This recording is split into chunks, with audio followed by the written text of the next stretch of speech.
Warning, the following show features constructive opinions performed either by professionals or under the supervision of professionals. The views expressed are ours and may differ from views of any other entity. Accordingly, the Tim Zabriskie Show and the producers must insist that no one recreate or reenact any conversation or activity performed on the show. Can't finish the show in just one sitting? No problem. Listen to this and past episodes of the Tim Zabriskie Show on demand on all major podcasting networks, including Apple Podcasts, Google Podcasts, Spotify, and the iHeartRadio app. It's perfect for the ride home. Oh, off to a rocky start. This podcast. Haven't seen enough. He's standing up. Kid Mitchell up top. Shooting star pass. Feels that way for me. I don't know. Right now is introduce you to that help. Let's take a look at who our third man is going to be. Oh, yeah. Show him. Holler if you hear me. The fucking G.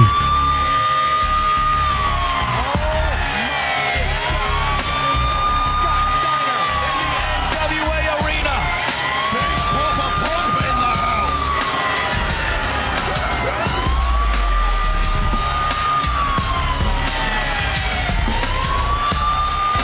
I'm in shock. You can't blink, Frankie. Yeah.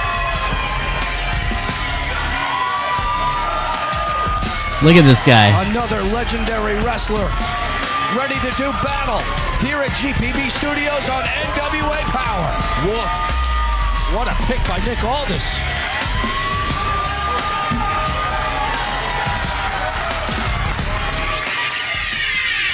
Into the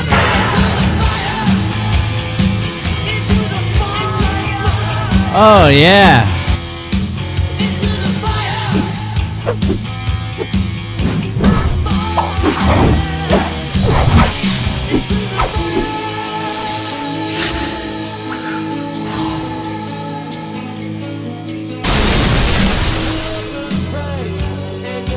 Oh! What's up, guys? Tim Zabriskie here, back at it again. What's with that smirk on your face there, bud? You forgot I have a second monitor now, so wow. So I can see when you're doing that stuff. All the faces. Oh, this is going to be a little bit of a bonus episode for everybody here that's watching us. Thank you for tuning into us and everything like that. This is the Tim Zabriskie Show. I am your host, Tim Zabriskie. With me, as always, the man, the myth, the legend, the aristocrat, the vegan. I don't know. Are you vegan? No, not at all. Mr. President of Wrestling, Mr. Phil Stamper, ladies and gentlemen. If it wants to load you, can we get him in here? All right, yeah. Hilarious. Second round of applause, I'll take it. Yeah, absolutely. Phil. TM. You were a little impressed when I told you that the other day I did a little bit of homework, actually. It was Friday night. Had a little bit of time by myself, just hanging out, just doing my own thing and everything. And what I did, Phil, was I opened up the old Wikipedia. that was right in front of me. The hardbound copy. The hardbound copy of Wikipedia. And I started looking at the NWA. Now, this has nothing to do with me being, a little bit over eccentric and messaging the NWA on Twitter saying, hey, how do we become the official podcast of the NWA? It has nothing to do with that, Phil. All right, so stop thinking that. The lies. The lies. No. I just wanted to make sure that before, people like, why did that go black? Oh, there we go. Okay. Went very blurry. There we go. I think we're okay. Well, you're not. You're blurry, but you look fantastic. So This is what they call a soft filter. Right. Yeah. But to my point, Phil, I before guys come out here what's his face? Who's that guy? Like Wrestling with Regret and all these guys, What culture? What culture? start talking about, the NWA and everything like that, I figured, Phil, maybe you and I should kind of break this whole thing down, because what those guys are going to do is they're going to talk about the past and everything. And my point here is that this whole NWA story, Phil, it doesn't go as far back as everyone makes it sound, okay? I know that the NWA has been around forever, and every single indie fed at one point, like when I was in the... Did you know that I wrestled in the NWA like 8 times, Phil, in different states and things like that? like before, they started breaking it down like that. Right. The real story here, Phil, going back to my notes once again, really starts back in the summer of 2002, okay? Because the whole thing is that WCW ends. Jerry Jarrett, Jeff Jarrett, they're sitting on their boat in the middle of fucking nowhere, and then they decide that they're going to start TNA. And TNA started as NWA TNA, Phil, in the summer of 2002. And what I really liked about TNA back in the day was that they had a completely different business model. You know what I mean? They did the weekly pay-per-view shows that way, and they were cheaper. I think they were only like $5-10 or something like that, in that range.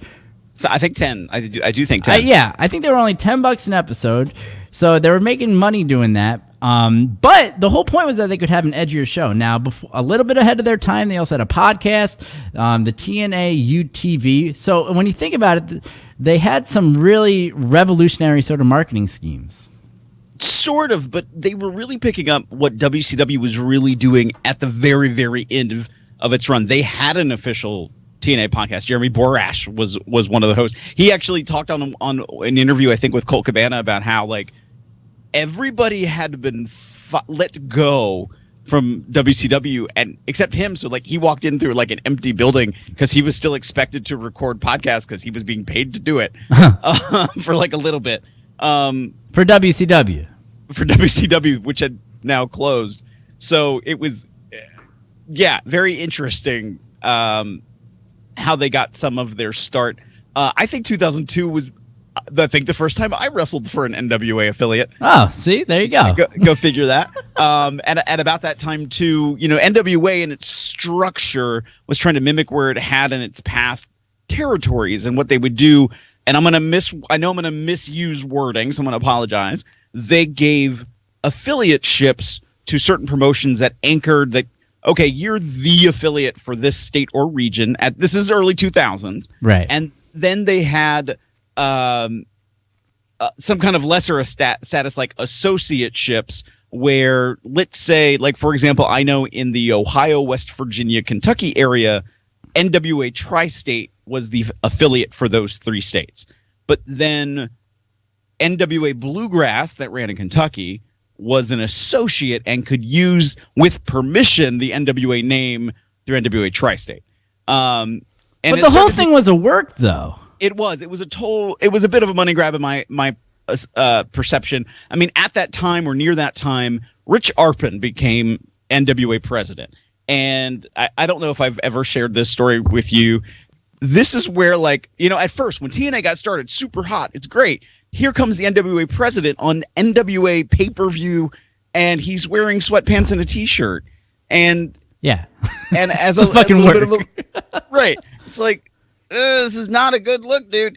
And I worked for him, and at NWA Tri-State, I think I even fought for the end. Listen, I need you to pay attention to this logic. I think I fought for the NWA Tri-State United States Heavyweight Championship. Yes, because there's multiple United States, but this was the one.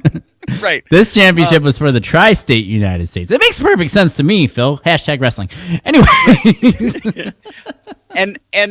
It was a very interesting time, but it also showcased, I think, that where TNA was going and the thought process for TNA was going to a different place at that time than the organization as a whole of the NWA, which were, I mean, they had articles of what's the right term? Not confederation. They basically, I mean, they were a legitimate business. They had an LLC. Right.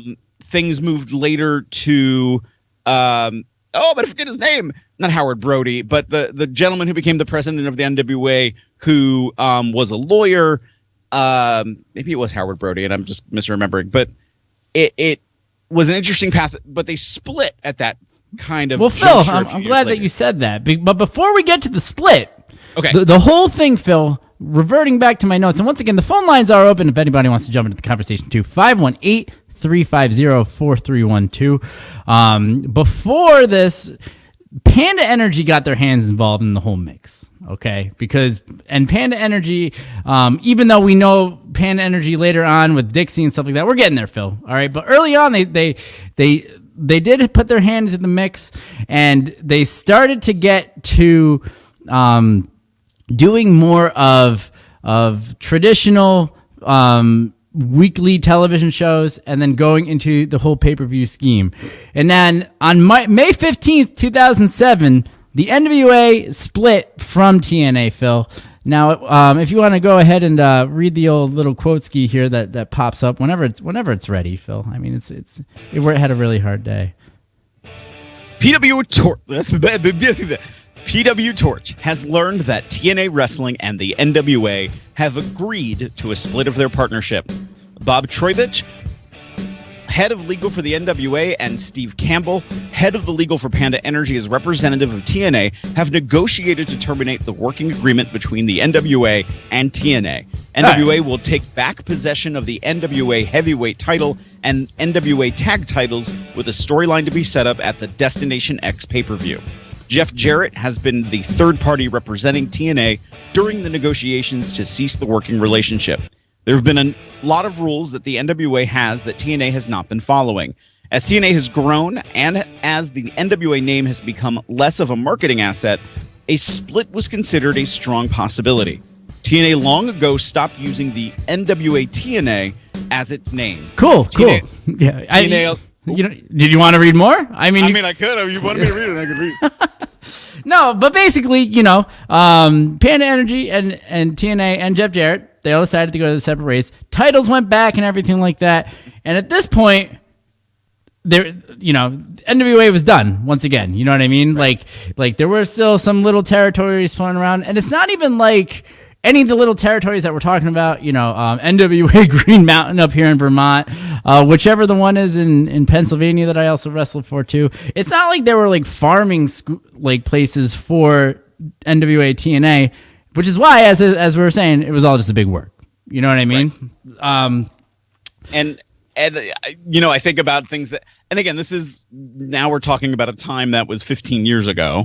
To hear some people who worked there at that time who thought, okay, here's this great opportunity, here's this big moment. I mean, even people like CM Punk and Colt Cabana who worked there, who got paid nothing to work there at that time. And by that time, he had already traveled internationally, and makes a comment. They're like, well, we can't pay you, but hey, you can take some of our merch. And like, oh, what's this? And it's like, well, we give this stuff to our street team guys. He's like, well, I'll take a whole bunch of it, under the guise of taking it to put up to advertise TNA. Right. And then he sold it at his merch table for multiple events afterwards to make his pay for, exactly. For TNA. Yeah. Yeah. And with that too, Phil, that's his story. He said it, so I'm not making anything weird. And going from the gimmick table and trying to sell stuff there, they had a lot of different gimmicks that they put on TV, Phil. Like, what were some of your favorite gimmicks that during the NWA TNA part of it? Because this is an NWA show here. Are you talking about straight gimmicky gimmicks, or are you talking about like just great guys? Great guys, great gimmicks, anything that's really hitting your head. Amazing Red comes to mind. Absolutely. I had the good fortune of being here on the East Coast, seeing him in action in Pennsylvania and Jersey, and seeing the things that he could do was just amazing. So to see him go to that level and platform was great. Him versus Loki stands out. The rise of AJ Styles. But watching TNA, and I'm trying to remember when certain things happened and in what order. Am I flipping out on your screen, or is that just No, you? You're fine. You're fine. I'm multitasking here. Oh, gotcha. Of when they would go to one channel, so they had the pay-per-views, and it was basically here is Jeff Jarrett as the heavyweight champion, AJ Styles is the X Division champion. They might have some other folks that come in, but those were kind of the two staples. And then they moved to I can't remember which order they went to, but it seemed like every time they moved to a new television station, they reset everything. That basically they went back to, even if AJ Styles had worked up to the main event to challenge Jeff Jarrett for the NWA champion or heavyweight championship, TNA heavyweight championship. Right.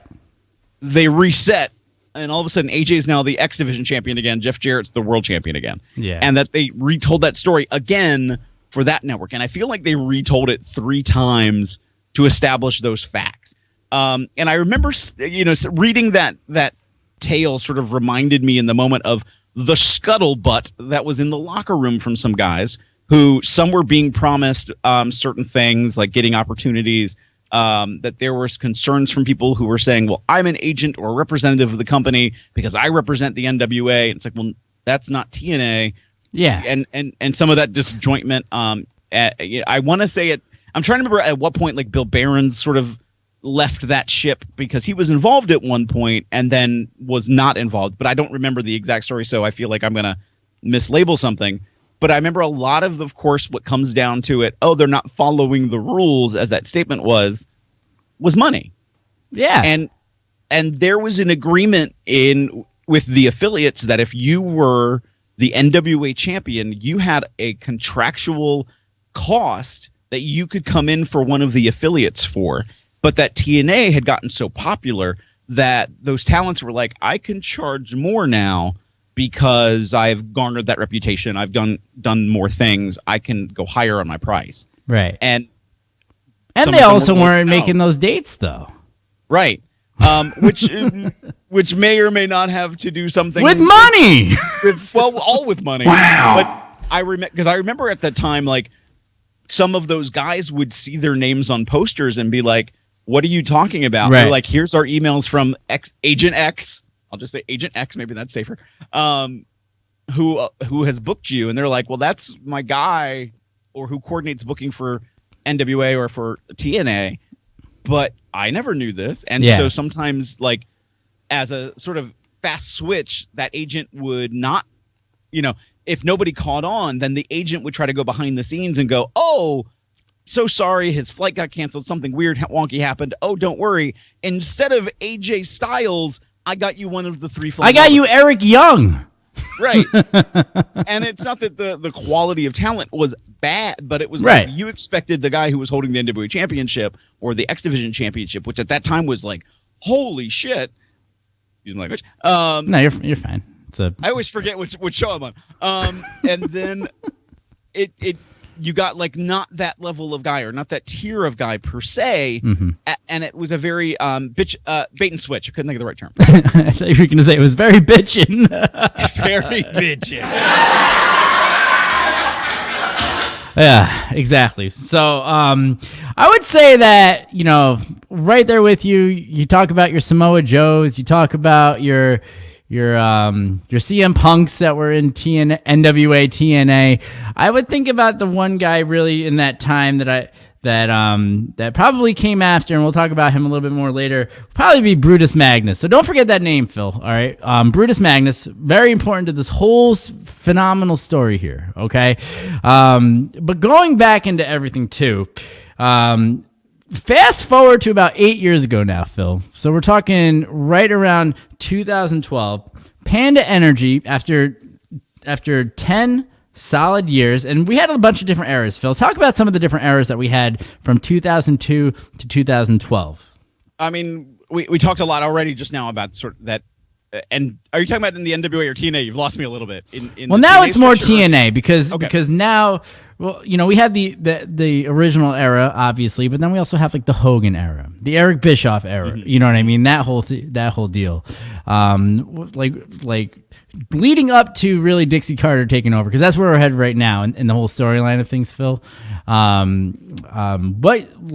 are your kind of some more of your top favorite moments?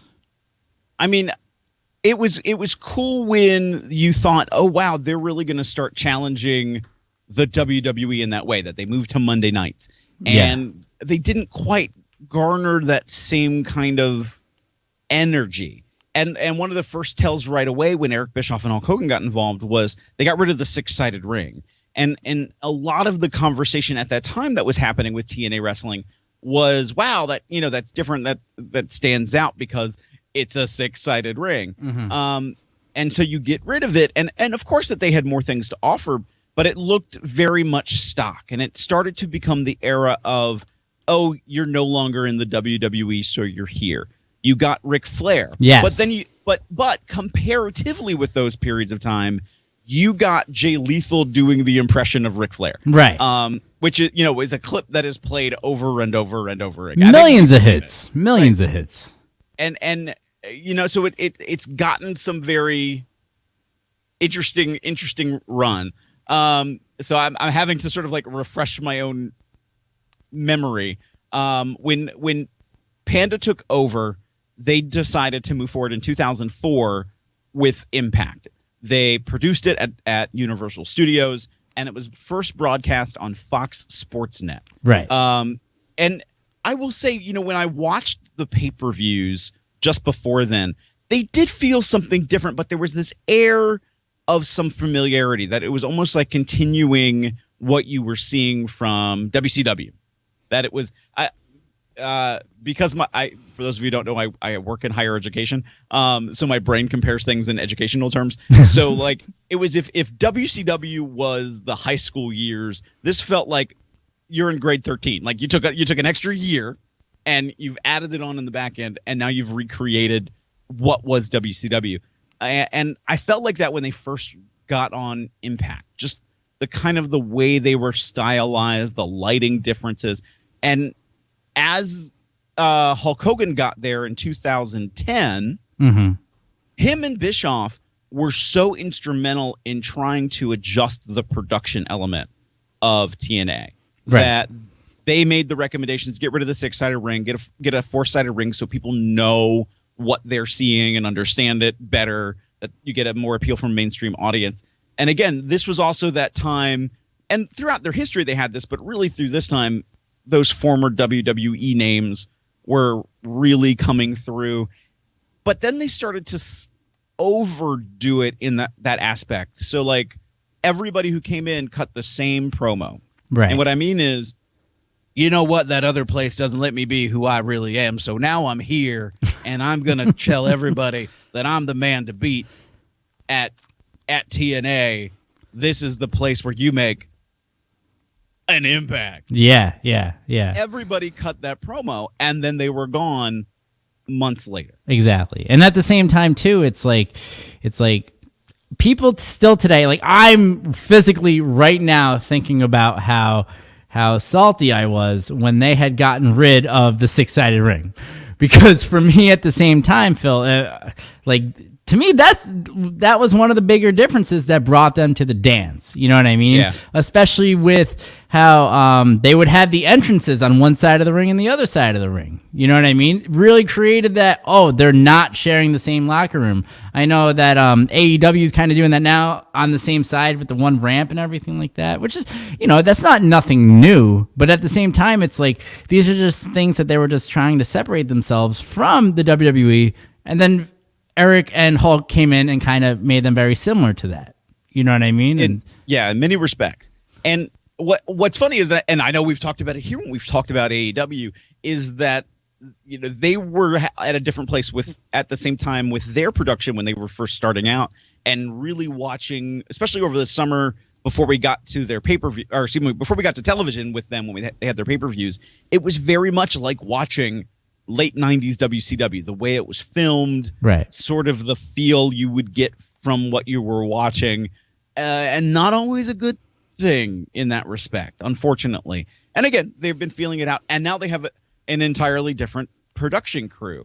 As Hogan and Bischoff departed NWA in 2013, Jeff Jarrett came in. Well, no. We got there's one thing. There's one thing that I did note here when I was doing my research, Phil, was that in 2012, Phil, Panda Energy divested its stake in TNA, which basically means, because unlike you, Phil, I don't have all of the higher education. I know I have a bachelor's degree, but for divested what that basically means, Phil, is thanks but no thanks. like we're good here. You know what I mean? With how all the money and everything like that. And that's the defining moment where Dixie Carter came in, because Dixie Carter, when they divested it, they sold all of this to her. And she really took over everything. So that last little bit of Hogan's regime in there has really to do with Dixie Carter being the head honcho in that. You know what I mean? Right. Anything, Phil? No. Well, I'm trying to now catch up with some of my own history pieces. I'm sorry. Phil, you had all of 3 minutes to know that we were doing this tonight. Okay. I know. And look at me trying to play. Wow. So when they got to that point in 2012, they were doing not just the live schedule for their television. They began doing. Were they touring at this time too? Were they what? Were they touring? That's exactly what I was about to get to. They in March 2013, they started taping around the country, and they terminated their lease with Universal's studios. But almost not even 6 months later, actually it was 8 months later to be exact, they then terminated their relationship. They had developed OVW as their developmental territory. Mm-hmm. They had ended that relationship. They, though, started a relationship with Wrestle One, and TNA founder Jeff Jarrett was still sort of tangentially involved. Well, he was a minimum stakeholder at this point. Right. So he owned what, like 10%, 15%, something like that. Right. So he never actually went away. He was just watching all these things happening to his company from afar. So he helped make. But at the same time, though, too, he was also like hooking up with like Kurt Angle's wife and everything like that. I forgot about all that happening. Oh my gosh, Phil! It's the juicy. I'm trying to read and remember things at the same time. Can't do two things at once. But he makes this arrangement for Wrestle One to try to help TNA out in October of 2013, and in December 2013 he resigned. But he resigned, and there's air quotes in this article I'm reading. But TNA, though they accepted the resignation of his role, they still identified, well, he was an investor. And though he was still an investor, he decided to split off and have his own company, Global Force Wrestling. Oh my gosh, see, that's something I just forgot about, Phil. This whole Global Force Wrestling. Oh, really? That's a whole bubble that comes back. Yeah, we're going to have to diverge into a whole TNA conversation, because that's a totally different subject at this point. But what also happens around this time, and I kind of skipped over it a little bit, that TNA in the early 2010s, and they may have had this in the knots, Tim, in the double zeros, right?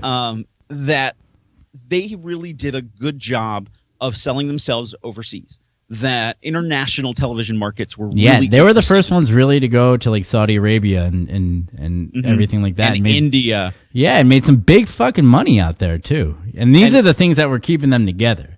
Right. Like as I said, I was trying not to really do too much of TNA, but here we are. But with what do we call Impact Wrestling TNA? It's like the cockroach that just won't fucking die. A lot of it has to do with all this overseas sort of work that they were putting in.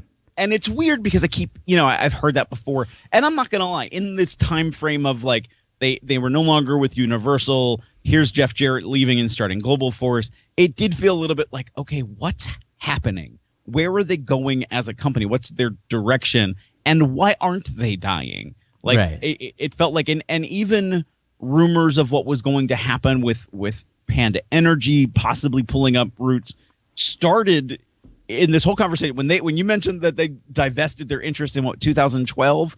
That yes. At that point. Hashtag thanks, but no thanks too. Right. All of these conversations kept going about, are they staying around? What's going on? But then things turned very interesting in 2015. Exactly. Phil, it's as I said, guys, Phil knew that we were doing this 3 minutes before that we fucking started doing this. And yeah, he's hitting every single one of these fucking fantastic segues. Ladies and gentlemen, Mr. President of Wrestling, Phil Stanley. Phil, what happened in 2015? As they start in 2015, two key things started. So one, there was then seemingly this resurgence in how do we rebuild ourselves, our identity, our brand, and they re-signed Kurt Angle, Jeff Hardy, Gail Kim, Mr. Anderson, Abyss, and Matt Hardy. Also, Awesome Kong joined later. And 6 of those guys were former WWE guys to really separate them from the other pack. But continue. Right. And at this time, though, this was also not too long after, maybe it was only a year after, in December 2013. So only a year later, when TNA basically tried to lower AJ Styles' contract amount so significantly that he decided. And he recently just started talking about that too. Right.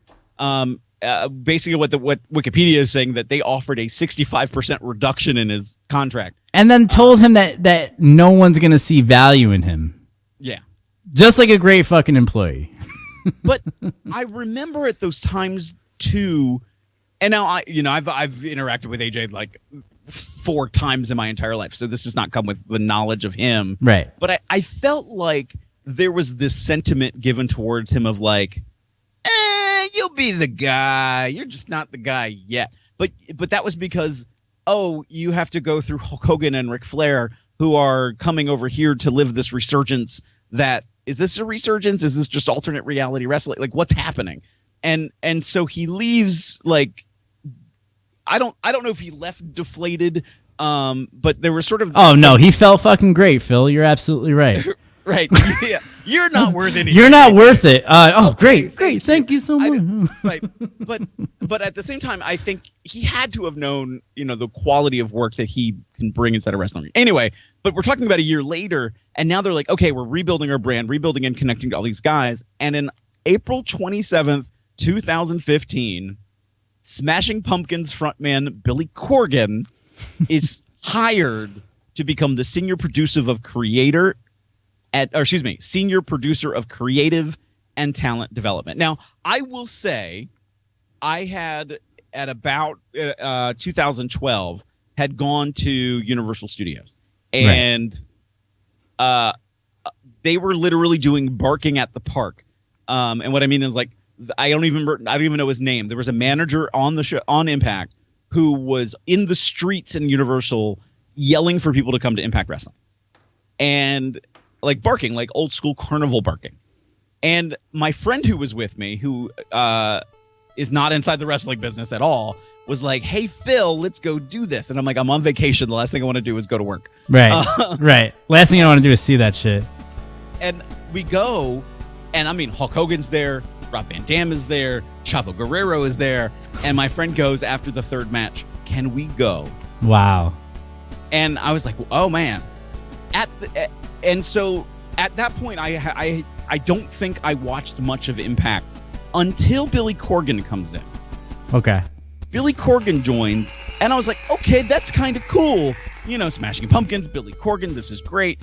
I want to see what he brings in. And now I would say it wasn't right away, but it was a few months later, as he started to be ingrained inside of some of those storylines. And let me remind you, senior producer of creative and talent development, and he's putting himself seemingly in storylines. But I think the one part of this whole thing that you're missing, though, at the same time, though, Phil, is that you don't just get that position without a little bit of this, because at the same time he was also lending money to the Fed. You know what I mean? Like, they needed him as much as he needed them. You know what I mean? But, like, let's not beat around the bush about it too. I mean, Phil, this guy's been trying to get into the wrestling business for years. The big Fed that, for me, one of the Feds that you used to work for, Pro Wrestling Syndicate, fucking Bill used to hang out at all the shows. He was trying to fucking buy that Fed, and we're talking like 6 years before this even happened. You know what I mean? Like, he was really trying to get himself involved in all of this stuff. And but this is where things for me got weird. So he starts in April as the senior producer of creative and talent. By August, he's now the president of TNA Wrestling. Right. Which means he put more money into the whole thing, Phil. Right. You know? I remember watching. I was like, I want to watch and just see how things are looking.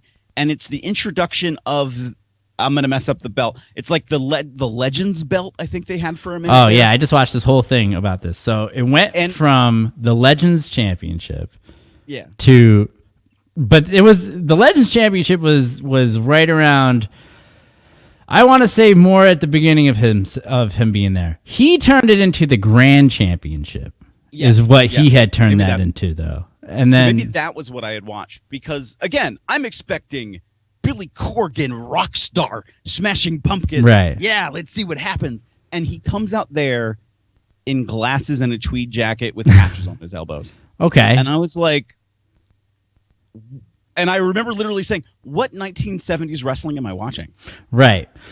There's also something that I did want to point out too, and I wrote it down on here. And I entitled this talking, and I was going to bring it up a little bit later, but Billy Corgan himself, though, okay, everyone knows him as you know, the leader of Smashing Pumpkins, but what I don't think that people really know unless you do either research or you listen to the Howard Stern show, because when he was on the Howard Stern show, recently, within the past year, he gave this whole interview and he started talking about how with the Smashing Pumpkins early on, he wishes that he had more guidance from other rock stars that have been in his situation. As the band's exploding, 1979 Tonight Tonight, everything like that. One of the things that Billy Corgan wasn't too privy on was having the actual rights to the songs. Now, all the good bands that stick together and everything like that, they all say that the whole band wrote the entire song. Billy, he didn't know any better, and he was kind of like, fuck you to his manager when his manager was trying to explain this to them. And Billy was like, no, they're my fucking songs. Because when you write the actual songs, you make a lot more money than you do just being the person that performs it. So we're not talking just regular, number one smash hit in 1999, fucking Billy Corgan and the Smashing Pumpkins. We're talking about fucking Billy Corgan money here. like huge millionaire, like, has fucking so much play money, especially at this point, especially with like Spotify and things like that. So this is what we're talking about here. And the fact that he dresses however he dresses, and Phil, you may not like it and things like that.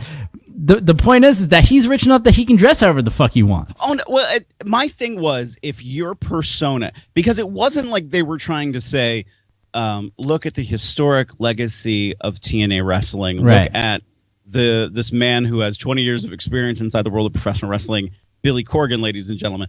It was Smashing Pumpkins frontman Billy Corgan, and now TNA president, the new alternative in professional wrestling. But they were never like huge rockers. Like they never no, that's not what I meant.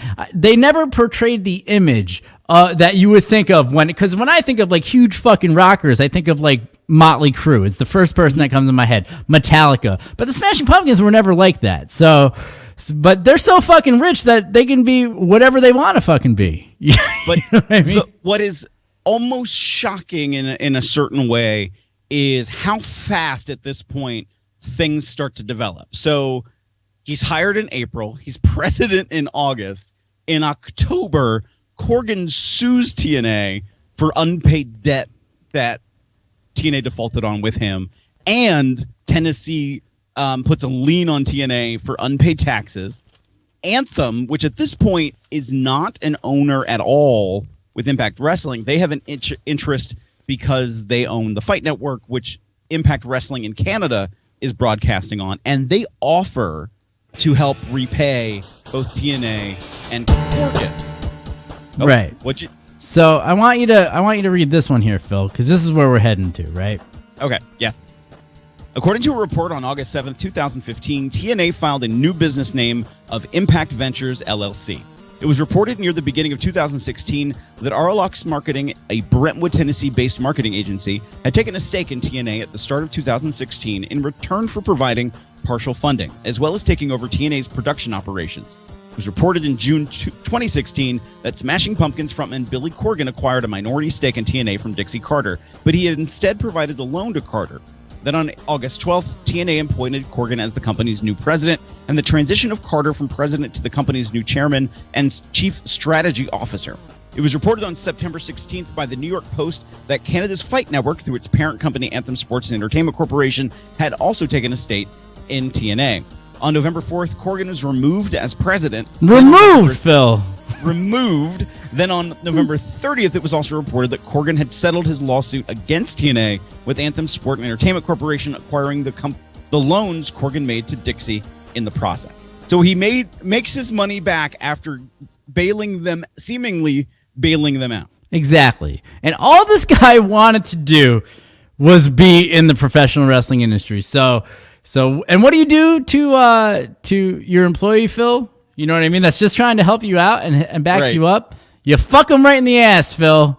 That's exactly what you do. So basically, some additional legalese that I'm reading about now is that for them to pay Corgan back, well, they weren't just paying him back to be like, oh, look at us, we're nice people. We're paying you in turn for your stake in Impact Wrestling. Yeah, they bought him out, Phil. They bought him out, so they then become the majority owner. Exactly. And this is where the all right, no, continue. Go ahead. I was going to say at this point he is still saying this is November 3rd, 2016 that he had not been paid the debt that was owed to him. Of course not. And that he was and as such he was considering suing as well as converting the debt into a 36% stake as a result of the settlement. Between Corgan and TNA, Anthem Sports Entertainment acquired the loans Corgan made to Dixie. So they paid him out. Anthem now is responsible for those loans that Dixie is now supposed to pay back. I know. That's what the best part is. It's like Anthem wanted him gone so bad that they're covering the cost that Dixie should have covered. Right. You know what I mean? But then again, it's Billy Corgan. So he's got that Billy Corgan fucking money. Right. But now at this point, Corgan's gone. So do you see anywhere if there's a dollar figure anywhere? Does it say a specific figure or anything? It does say, I mean, in the... Because I feel like we're still talking millions and millions of dollars. In the lawsuit, he's saying that he had yet been repaid the $2.7 million. Yeah! That's a lot of fucking money. All right? What I'm going to see is if I can find... You can have all the Billy Corgan money. That's still a lot of fucking money. Right. I'm trying to see what he settled for.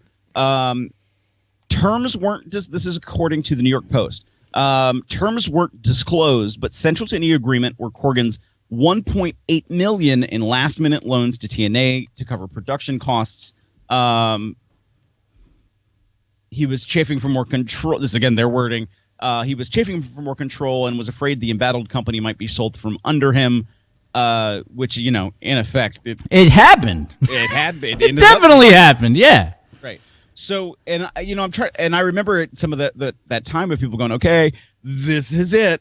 They're gonna close. Now it's time they're gonna close. Yeah. But this is where that story ends, Phil, because on May 1st, 2017, Billy Corgan purchases out of nowhere, and this was a shocker to everybody. This was a shocker to you, Phil. It had to have been, because it was a complete shocker to me. Right. He purchases the NWA. Phil, yeah. It just didn't make sense to me. Because I know that I didn't want to talk about the past more than the 2002 that we just did.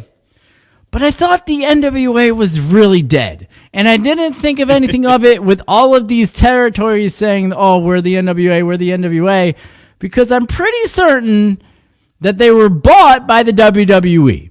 And Jim Cornette, when this announcement came out, Jim Cornette said on his podcast, he had somebody on that had the original contract from the NWA. Because back in 1997, Phil, do you remember when WWF was kind of cross-promoting, like with NWA belts, like the Rock and Roll Express came on and things like that? I was going to say more of the Rock and Roll Express, but yeah.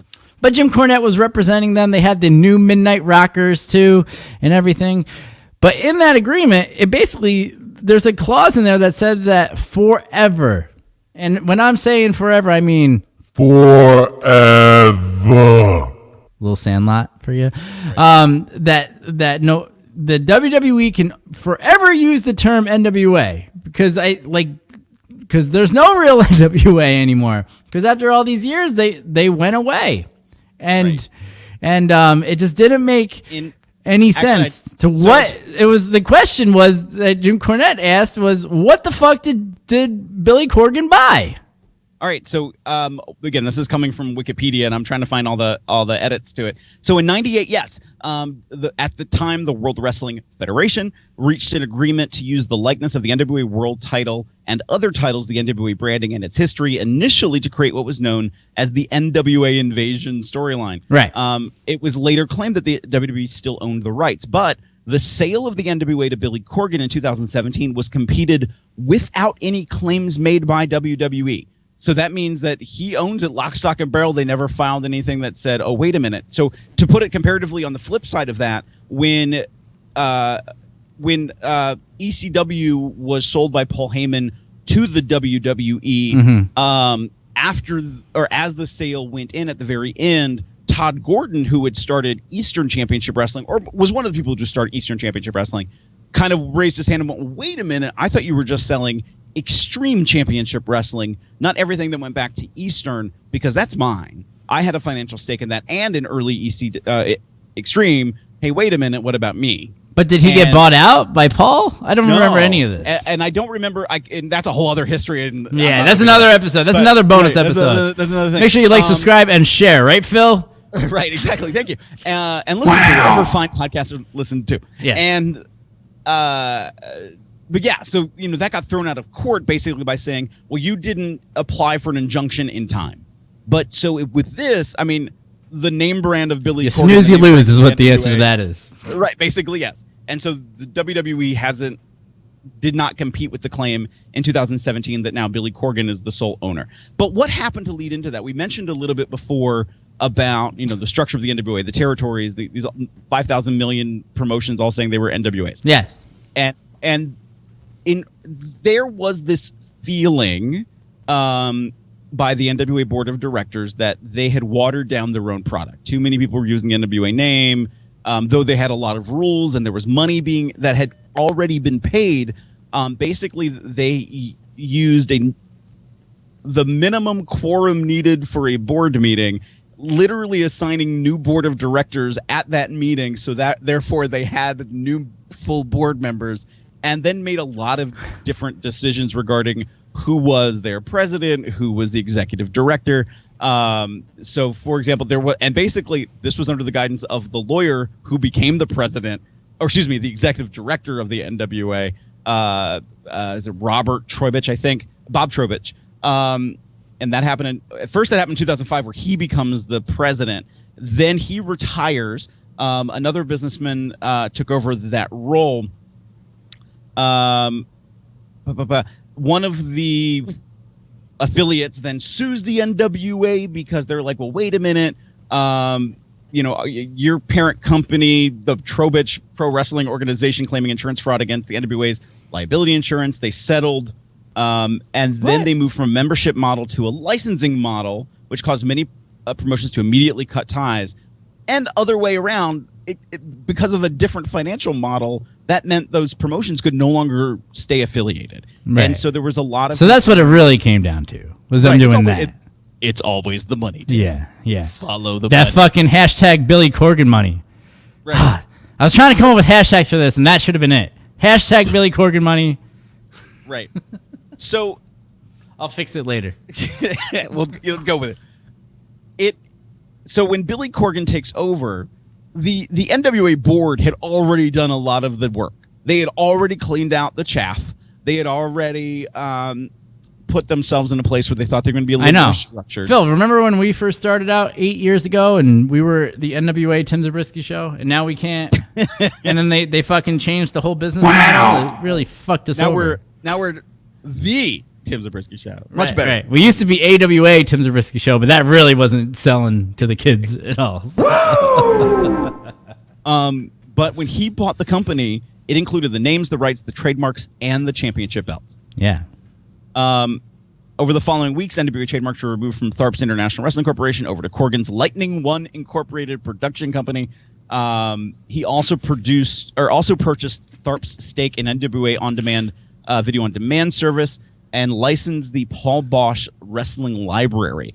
He took over ownership of the NWA effective October 1st, 2017. Yeah. Phil, I wrote down a joke the other day, too, on my notes. Do you want to hear what I wrote? Go for it.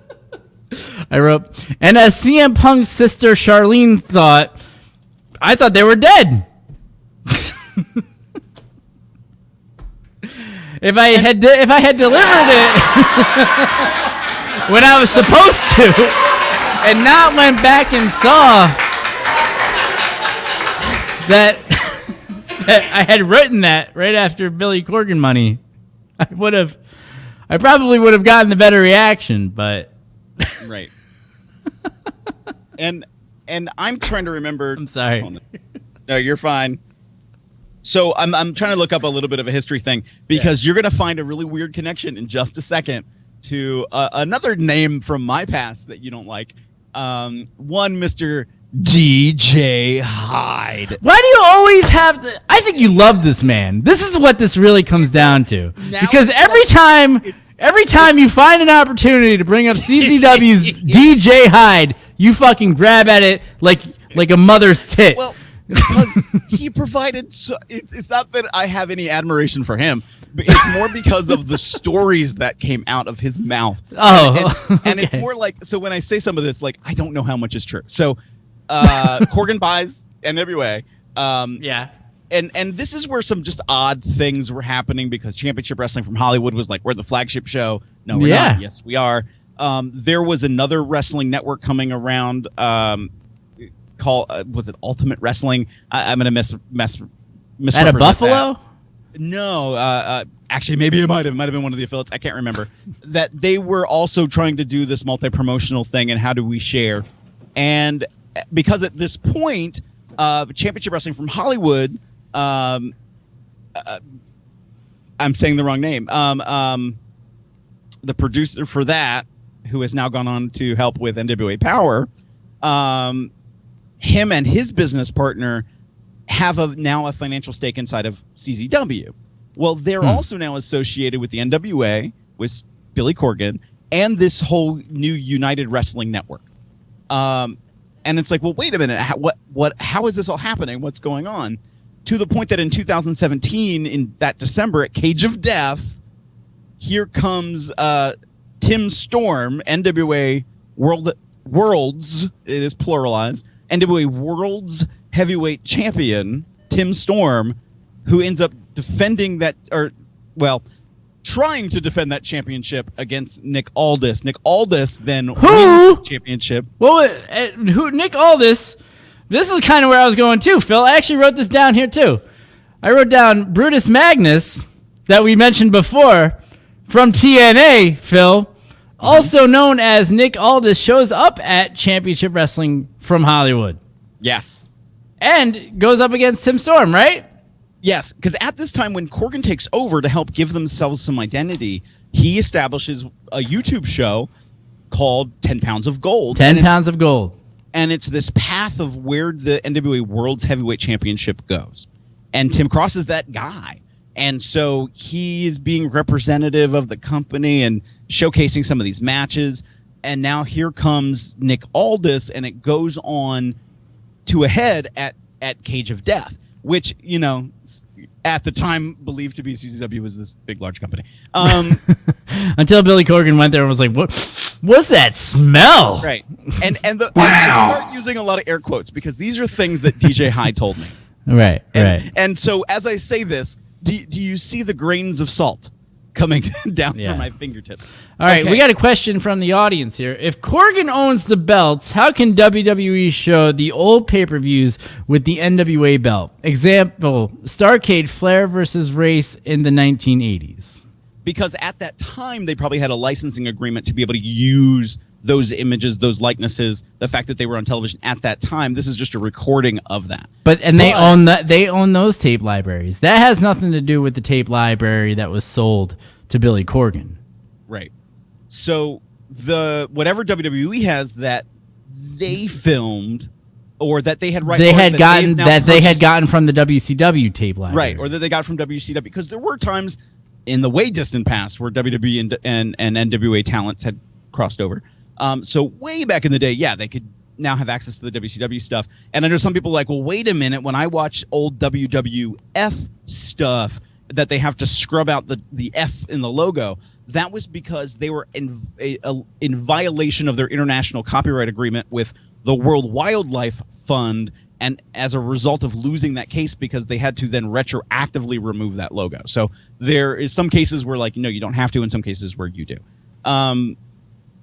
So, and also there's something interesting too from those NWA days too, where when you would become the champion, you would also put down a deposit on those belts, and yes. And that was the big thing back in 1992 with Ric Flair, where he had the big gold belt that everyone knows and is synonymous with. But when he came to the WWF, he brought that belt with him because he was never paid back the deposit that he put in. So he said, well, it's fucking my belt then. And then when he came back from there, he, during his time, then they kind of worked the whole deal out and stuff like that. So, but yeah, I mean, to go back to your question, yeah, it really has to do with who owned that tape library. WCW was and that's where it gets confusing too, because WCW was from the NWA and everything like that. So, right. But that's not what we're talking about here. Now, Phil, let's talk about the modern day NWA and the product and everything like that as well. Well, that was kind of what I was going to get to. So when we mentioned this Championship Wrestling from Hollywood, one of the people involved, the promotion president, is Dave Marquez, and he has a financial backer to him. Dave Marquez goes on and is now assisting with some of the production, and you see him at NWA Power when they were all affiliated in bringing everybody to Cage of Death. They all coordinated elements of what was shot and what was filmed. Corgan was there with Tim Storm and Nick Aldis and made sure it was filmed for their live on YouTube for the NWA and for 10 Pounds of Gold. So right. They, at that time, it was already being discussed, like, what is that thing that they are doing? And they had started to establish a foothold in the YouTube space in the world of wrestling. And exactly. At this time, independent companies like Beyond had done really well with doing that. CZW was doing well with that. And now NWA had come through and was really branding themselves as, hey, you want to watch our stuff, you can go to YouTube. And so even in 2017, they were establishing that, hey, you have a way to follow us. Exactly, which is very radical sort of marketing schemes and things like that, especially when you think of going back to NWA TNA at the very beginning of time, where, as we talked about, the weekly pay-per-views that were cheap and being a little bit edgier. YouTube, it gives them a platform to be a little bit edgier, even though they're not. They're keeping it very old school, hitting that home sort of fresh market, using YouTube as a platform that everyone can get to today in order to sell their pay-per-views later, their internet pay-per-views, right? And so it's pretty radical marketing and things like that. They're really putting themselves out there in a way. So to the question that we have titled this with, Phil, is NWA the future? Here's where it gets funny, because when you look at them visually, they are trying to bring back a style of wrestling, a format that you saw in the 70s and 80s, the childhood product that Billy Corgan would have seen as a child, that he grew up with. Right, exactly. And there is a huge thing to be said for the nostalgia pop, right? Right. And what's interesting is he isn't relying, though, solely on the folks from that era to bring back that nostalgia pop. That he's giving that style, that stylistic impression, but using current stars with a blend of some some folks that we've seen on other platforms, WWE, right. and Melina, and right. Scott Steiner, right. to bring back a little bit of like, oh, this is interesting. Yeah. But at the same time, too, the other thing that I really like is when we take a look at Brutus Aldous, right? and we take a look at what's his face, the guy that was the Mrs. Lackey, and Stu Bennett is on there too. All these guys that were completely misused, and Colt and things like that, and they're finally giving them a platform. It's really becoming a third brand with all these guys that everybody was like, oh man, like I really can be behind this guy. Mm-hmm. And they're finally giving it to him. You know what I mean? And like that's amazing. That's awesome. You know what I mean? And they're doing it on YouTube where they had established that presence. Exactly. It's very radical. It's very hip. It's very cool. The style is fantastic. It's a throwback, but it's still new. It's letting people have their own shtick and everything like that. Mm-hmm. I think it's a great show. It's exciting. There's storytelling. There's character development. It's good. I pop so hard for the marketing of it to where, it's a free show that everyone can get to sell a pay-per-view later. Yeah. That's it. It's simple. It's very simple. I'm a fan. Good, Tim. You should be. So it is. I like the availability of it. You don't have to subscribe to another streaming service to be able to watch it. That it's right there and that it is accessible. I do like that. Does it have the ability in itself to perpetuate its own funding?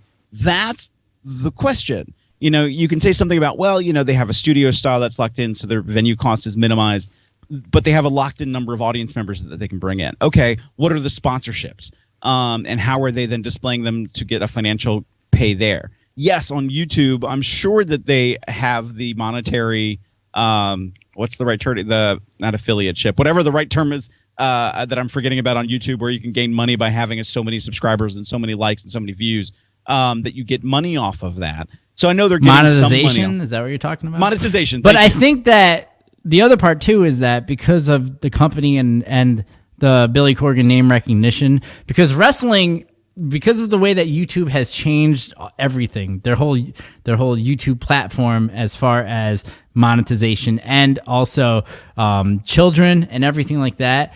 I don't know if this is confirmed, but they have to be a partner. They have to be a partner with YouTube in order to be able to be on there like this. And that, because there was a while, Phil, I don't know if you remember, they banned professional wrestling completely from YouTube. Well, from at least the monetization stream. Exactly. And then they started to heavily target violent stuff. And so eventually they rolled back on some of those rules. Right. Because all that happened during my time with that other place. That place that shall not be named, Phil. That I've already talked about. You can't help it. You can't help it. And CZW.com. There you go. It went away and then it came back. But it came back at a very different rate. They flagged more things for violence, not to take them off or permanently ban them now, but just saying, hey, you're not going to get monetization off of this because we don't want this for a child to come across this, and advertisers not wanting to be associated with violent content. And so, the way this is being presented, a family-friendly style of professional wrestling, okay, you're going to appeal to more advertisers who are not going to be offended to be on that kind of a product. Mm-hmm. That you're going to hit that more mainstream style of audience, and an audience that might be interested and enticed by some of that wrestling history, that little bit of the nostalgic kick, but looking back and saying, though it looks a little older, it feels different. Mm-hmm. And different works in the world of professional wrestling. I mean, hey, James Ellsworth had a job. Exactly. And maybe it's the way to go, because if you buy the pay-per-view, then you get the bigger blow-offs, because in the world of YouTube with children and everything that we're talking about with the advertisers and things like that, if we can't do blood on this YouTube as part of the partnership, right? Maybe we can do it on the internet pay-per-views for the big blow-off shows and everything like that. And the next pay-per-view for them is going to be Crockett Cup 2020 in April. And so, now Powerrr is building for the next 2 months into what is going to be seen next as their big event.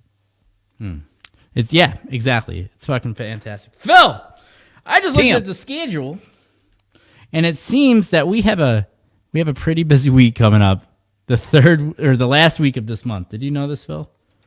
I did, Tim. It's looking like we have AEW and we have Super Showdown 2 days apart from each other. Did you know this? I actually kind of forgot about AEW's pay-per-view. Yeah, AEW having another pay-per-view. But Phil, this was the retrospect and the future of the NWA.